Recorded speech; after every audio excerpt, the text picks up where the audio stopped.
después de la guerra, mi vivencia aquí en Madrid me puse en contacto con gentes muy particulares, principalmente con 3 personas que para mí han sido los mejores amigos míos y mis mejores camaradas, que fueron Carlos Juan Ruiz de la Fuente, que era secretario de la vieja guardia y que me facilitó unas informaciones realmente extraordinarias, porque él estuvo en contacto con la Jefatura Nacional de la Falange muy íntimamente, y podría contaros muchas cosas de él.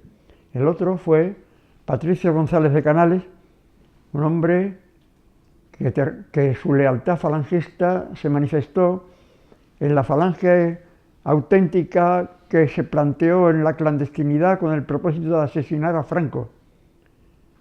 Y posteriormente Patricio González de Canales se vinculó a Hedilla y fue elegido por los hedillistas sucesor de Hedilla y tercer jefe nacional de la falange. Le sacaron a hombros de falangistas por las calles Mayor de Madrid cantando el Cara al Sol. El otro hombre fue Narciso Perales. Narciso Perales Herrero. Bueno, entre los 3 que te voy a contar de Narciso, ya le conocéis muchos de vosotros mejor que yo. Pero entre los tres, yo tuve pues un conocimiento mucho más profundo y muy amplio de lo que la falange representaba o que José Antonio había querido que fuera. Y fruto de todo ello ha sido que mis indagaciones, mis investigaciones me han llevado a escribir últimamente un libro que se llama La falange que quiso ser de los rojos y de las Hons. Porque mi conclusión final es que José Antonio estaba defraudado de toda la gente que había reunido. Habían tenido que separarse Ansaldo y el Marqués de la Liseda, se había separado Ramiro Ledesma Ramos, y los que quedaban tampoco eran de su bando. Carlos Juan Ruiz de la Fuente me contó una anécdota. Él estaba en víspera de las elecciones de febrero del 36, él estaba en la Jefatura Nacional y José Antonio le dijo: oye, Carlos Juan, tú que eres un chico joven, no te conoce la gente, te vas ahora mismo al Teatro Madrid donde Gil Robles va a pronunciar un discurso electoral. Y cuando vuelvas, cuando termine el acto, te vienes aquí y me lo cuentas. Volvió y me dijeron: bueno, está reunida la Junta Política y José Antonio ha dicho que no le moleste a nadie. Y pues mira, a mí me han dicho esto, José Antonio, y tú verás, entró, preguntó y José Antonio dijo: pase. Entonces él llegó allí y explicó lo que había dicho Gil Robles. Y bueno, y saludó y se iba a marchar, cuando José Antonio le dijo: no, coño, siéntate ahí, que esto también te interesa a ti. Y entonces él, un chaval, porque estaba estudiando ingeniería industrial, y pues se quedó asombrado de ver que allí había 2 bandos enfrentados, pero enfrentados radicalmente. Por una parte, José Antonio Manuel Mateo y Julio Ruiz de Alda, y por el otro lado, Raimundo Fernández Cuesta con todo el tropel de intelectuales.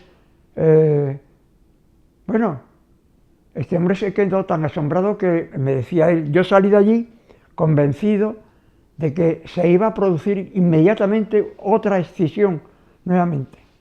Este José Antonio Primo de Rivera último fue un José Antonio Primo de Rivera que se decantó hacia lo que podríamos llamar la revolución de izquierdas, porque los demás eran partidarios prácticamente de resucitar la dictadura de Primo de Rivera. Y bueno, ¿cómo voy a contarte?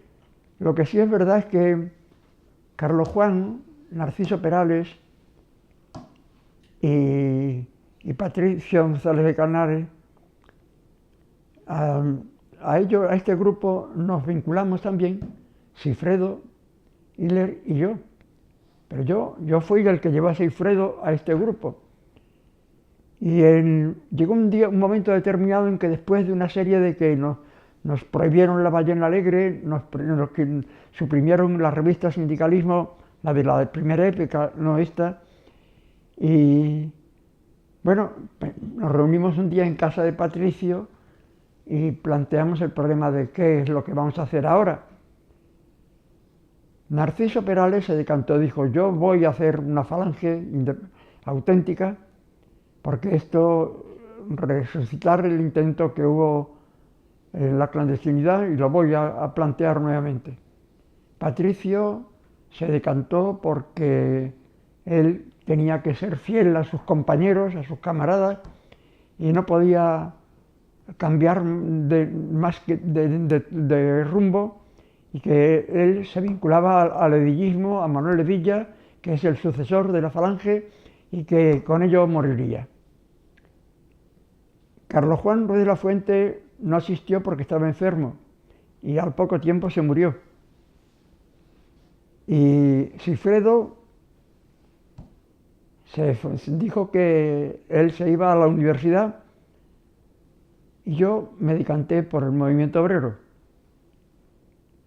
Y dije que los sindicatos falangistas eran sindicatos horizontales, no sindicatos verticales, que yo lo había estudiado el tema y que había escrito ese libro que es del año 63, que nadie había escrito, que era antes ni después, tema que parece ser que no interesó a nadie. Yo había tenido oportunidad de hablar con Camilo Lucina y con Carlos Lacazzi, con Manuel Lacazzi, que habían estado en estos sindicatos, y conocí muchísimo entre telones.